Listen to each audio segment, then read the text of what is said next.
মসজিদের সামনে দাঁড়ায় কান্দে। আল্লাহ হাবিব বলেন, দাহিয়াতুল কালবি বলেন, নবী গো আমার এই যে দুইটা হাত, এই দুইটা হাতে জীবনে অনেক কন্যা সন্তান জ্যান্ত দাফন করেছে। নবীজি মহান আল্লাহ তাআলা আমার জিন্দেগীর গুনাহগুলো মাফ করুন। আমার ভুলগুলো অমনি করে আল্লাহ বলে তাহিয়া মহান আল্লাহ তাআলা বলেছেন, যখন গুনাহ করো না কেন, ইসলাম গ্রহণ করার কারণে, কালিমার মালা পড়ার কারণে মহান আল্লাহ তোমার জিন্দেগীর পিছনের সব গুনাহগুলো ক্ষমা করে তোমার মাসুম বানায়া দিবে।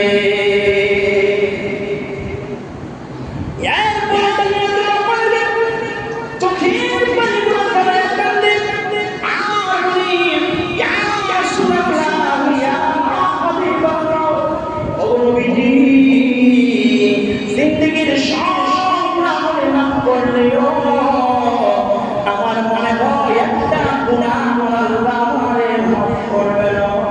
ইয়া রাসূলুল্লাহ, আমার স্ত্রী যখন আমার সন্তান ছিলেন, গর্ভবতী ছিলেন, আমি সফরে চলে যাব ব্যবসার কাজে, দীর্ঘ বছর সেখানে থাকবো।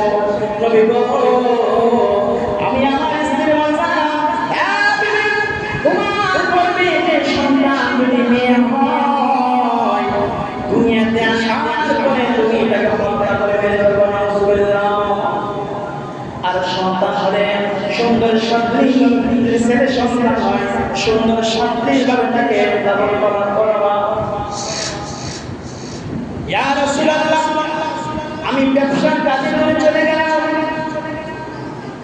আমার স্ত্রী প্রসব করেছে একজন কন্যা সন্তান।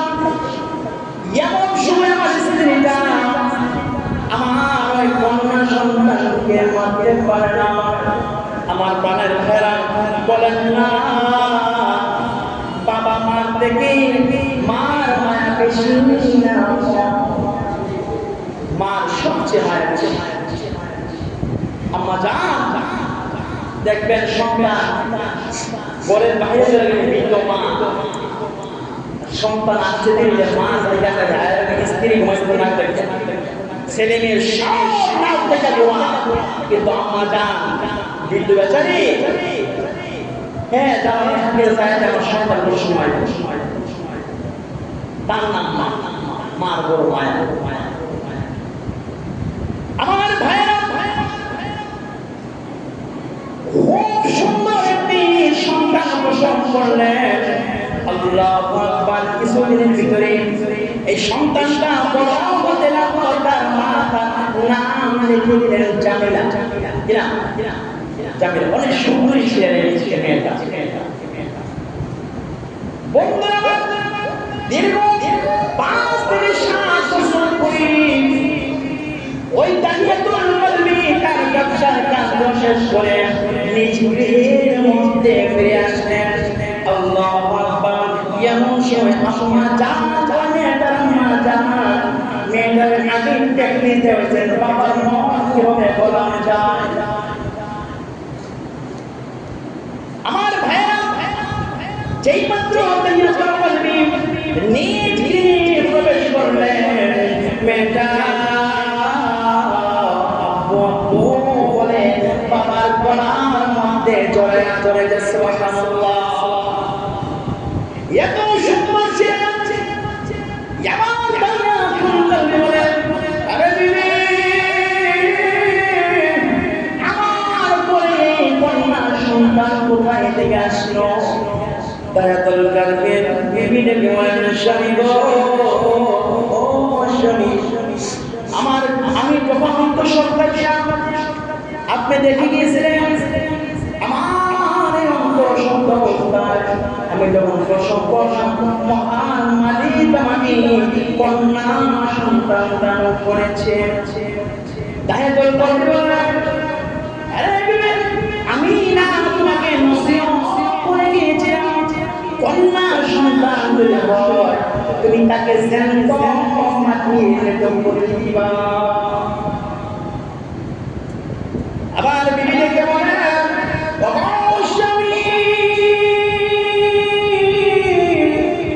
মা আমি আমার সন্তানটাকে 10 মাস 10 দিন গর্ভে ধারণ করলাম, স্বামী গো কি করে করব, আমি সন্তানটাকে হত্যা করব, সেজন্য আমি আমার মায়ের হত্যা করতে পারি না। 2 নম্বর কারণ হলো স্বামী আপনি যেমন সুন্দর আপনার মেয়েটা আপনার মতো সুন্দর হয়েছে, এই জন্য আমি তাকে হত্যা করতে পারি না। আমার প্রাণের ভাইরা, ওই মেয়েটা জানিনা মেয়েটা তাহিয়াতুল মালিকে উঠতে উঠতে উঠতে বসে শুধু বাবা বাবা বলে ডাকে। আল্লাহ বাবা দেখবেন নতুন যখন বাবা হয় আপু করে ডাকতে পরিজা ঠান্ডা হয়ে যায়, ঠিক কিনা? তাদের মানে ফার্স্টের সন্তানের সন্তান মানে ফার্স্ট আপু করে ডাকতে কেমন লাগছে? ভালো লাগছে না? খুব ভালো লাগছে, খুব ভালো লাগছে।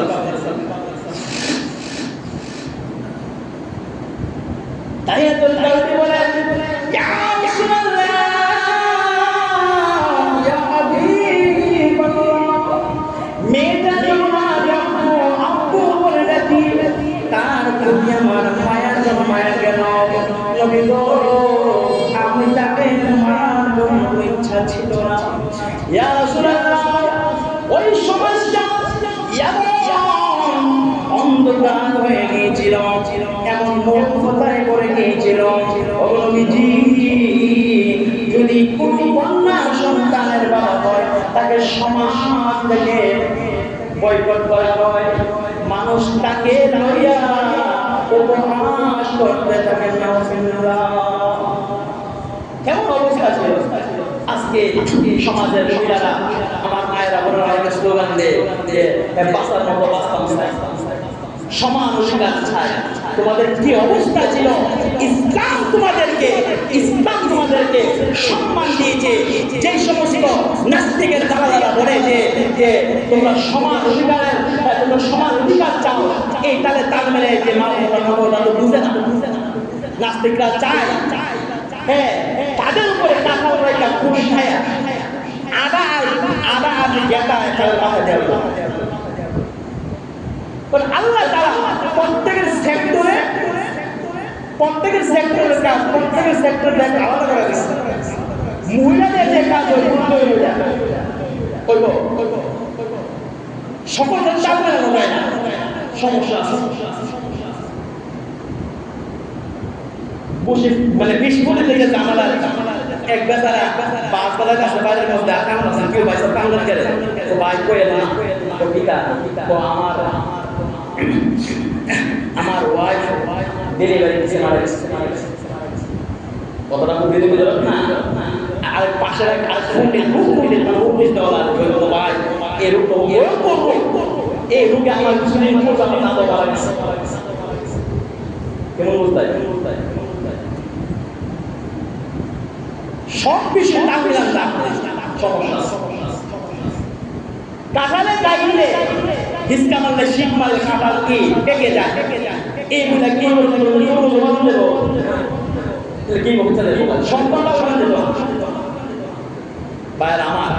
ইসলাম মহিলাদেরকে সম্মান দিয়েছেন, যে ইজ্জত দিয়েছেন, আর কোনো ধর্ম আর কোনো মত এই নারীকে এত সম্মানের ইজ্জত দেয়। ইসলাম বলেছেন আল জান্নাতু তাহতা আকদামিল উম্মাহাত, যে মায়ের পায়ে যে সন্তান রয়েছে। সেজন্য যারা বলে সমান অধিকার বুঝবে না, এদের অধিকার বেশি সমাজ চাইবে। তো সমান অধিকার যদি চাইতে চায় পুরুষ যদি মালিকারে নারীর মালিকার এমনটা না, এমনটা ইসলাম বলে না পুরুষ মালিক আসবে ঠিকই, কিন্তু বাসার মধ্যে খাবারের সময় সমস্যা। নারী বাসায় বসে থাকে, বাসায় বসে ভালো লাগে আরাম লাগে না। কেন? একটাই কারণ দ্বীনের ভূল না থাকার কারণে, ইসলামের ভূল না থাকার কারণে, কোরআনের ভূল না থাকার কারণে।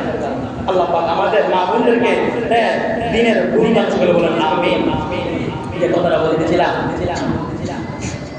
দাহাতুল কালবি বলে আমি রাস্তাঘাটে বাইরে হলে আমাকে উপহাস করে, আমাকে কুটাক্ষ ভাষায় কথা বলে, আমি আর বরদাস্ত করতে পারলাম না।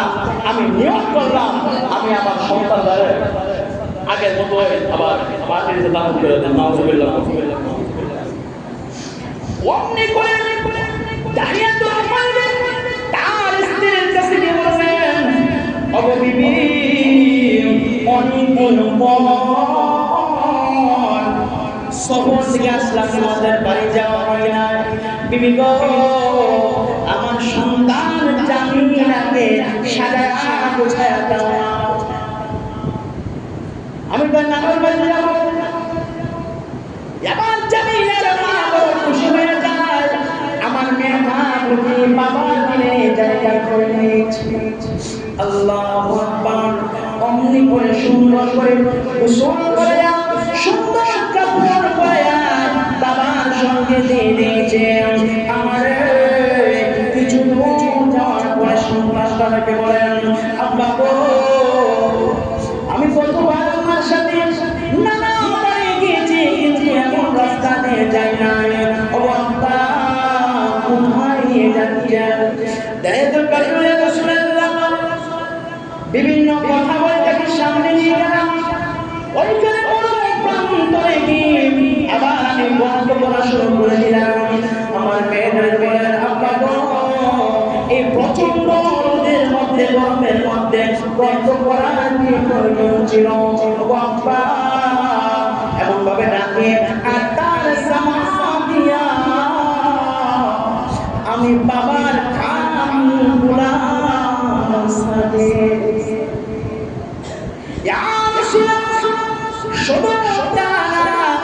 মাটির মধ্যে গিয়া দেখি ওগুলা বাড়ি আমার তারের মধ্যে কাপড়ের মধ্যে লাগে। নবীজি, আমার মেয়েটা সুন্দর এই কবর মধ্যে হাত দিয়া আমার দাড়ি থেকে মাটির মোড়া ফেলাইয়া দেবে। আর দেখে আব্বা, এই কষ্টের মধ্যে আপনি কি করবেন? আমি তাকে কিছুই বলি না। ইয়া রাসূলুল্লাহ, যখন গল্প কোরআন শেষ হয়ে যায়, নবী গো, আপনি তাকে উপরে উঠে তার হাতগুলো শক্ত করে বেঁধে দিলেন। ধাক্কা দিয়ে ওই গর্তের মধ্যে ফেলে দিলেন। ইয়া রাসূলুল্লাহ, ইয়া হাবিবাল্লাহ, নবী গো, এমন আমার মেয়েটা, আব্বা গো, বুঝতে পেরেছি আমাকে আপনি মেরে ফেলবেন। আমি আমার কি দোষটা ছিল, কি অপরাধ ছিল? আমি আপনাকে আব্বা বলে দেখবো, আমার অপরাধ। ও আব্বা, আজ থেকে কোনদিন আপনাকে আব্বা বলে ডাকবো না। ইয়া রাসূলুল্লাহ, আমি পাথর নিয়ে আমার মেয়েটার কপালের দিকে চলে গেলাম। রক্ত ভরা চুমকি দিয়ে আমার চেহারা চাঁদে পড়ে যায়। আমার মেয়েটা আমাকে আব্বু, আমার মায়ের নাম, আমি আপনার বাড়ির মধ্যে যাব না, যেতে আমি সেই দিকে চলে যাব। আব্বা গো, আমাকে ছেড়ে দেন। দায়াতুল কালবি বলেন, নবী গো, আমার মেয়ের সুন্দর দিন ছিল, আমার মেয়ের জন্য আমার বড় পরিমাণ মায়া না। এমন আমি পাথর মেরে মেরে আমার মেয়েটাকে একবার পুরাটা খুবই মাটির নিচে চলে যায়। আমার মেয়েটার চেহারাটা সামনে বেশি আছে। আমার মেয়েটার আব্বা, আমার মায়ের নাম, আমাকে ছেড়ে দেন, আর কোনদিন আপনার আব্বা বলে ডাকবো না। ইয়া রাসূলুল্লাহ, ইয়া হাবিবাল্লাহ, নবীজি, আমার দিলের তার কোনো মায়া লাগলো না। আমি তাকে জ্যান্ত করে দিলাম। দায়াতুল কাদের বলিল ওই দিন থেকে এমন একটা দিন না, এমন একটা রাত না, আমার কানে যেন আমার মেয়ে জামিলার কণ্ঠটা আমাকে, আর সেদিন আমাকে বলছিলেন আব্বা আমাকে আপনি মাইলেন না, আমি আর কোনদিন আপনার বাড়ি আসবো না, কোনদিন আপনার কিছুই দেব না। এমন ভাবে আমি খাইতে গেলাম আমার কানে বাজে, বসতে গেলাম আমার কানে বাজে। আমার মনে হয় মহান আল্লাহ জিন্দেগীর সব গুনাহ মাফ করলেও আমার এই গুনাহটা করবে না। আল্লাহর হাবিব দাহিয়াতুল মুমিন এই কাহিনী শুনে রাসূল কান্না শুরু করে দিলেন। আল্লাহ রাসূলের চেহারা মোবারক হয়ে যায়। আল্লাহ নবী বলেন দাহিয়া মানুষ তো শান্ত করে তো নিষ্ঠুর হতে পারে, আমি নবীর জানা ছিল না। আরে দাহিয়া ইসলাম গ্রহণ করার কারণে, কালিমার মালা পড়ার কারণে এমন শক্ত গুনাহটা